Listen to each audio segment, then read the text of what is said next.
আচ্ছা, পালং শাক কখনো এভাবে ট্রাই করেছেন? এত টেস্টি হয়, এর স্বাদ আপনি জীবনেও ভুলতে পারবেন না। গরম ভাতের সাথে অসাধারণ লাগে। রেসিপিটি বানানোর জন্য আমি এক আটি পালং শাক ভালো করে ধুয়ে এভাবে স্টিমে দিয়ে মোটামুটি 3 থেকে 4 মিনিটের মতো ভাপিয়ে নিয়েছি। কুচিয়ে কেটে নিলাম।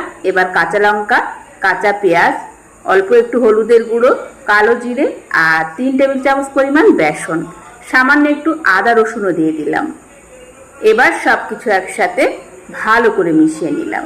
বেশ এভাবে সুন্দর করে মাখিয়ে এখন ঠিক টিকিয়ার মতো করে বানিয়ে নেব। অবশ্যই চেষ্টা করবেন সরিষার তেলে ভাজার জন্য। এবার এক পিঠ হয়ে গেছে, এভাবে উল্টে দিলাম, দিয়ে 2 পিঠ এভাবে লাল লাল করে ভেজে নিতে হবে। গরম গরম ভাতের সাথে অসাধারণ লাগে।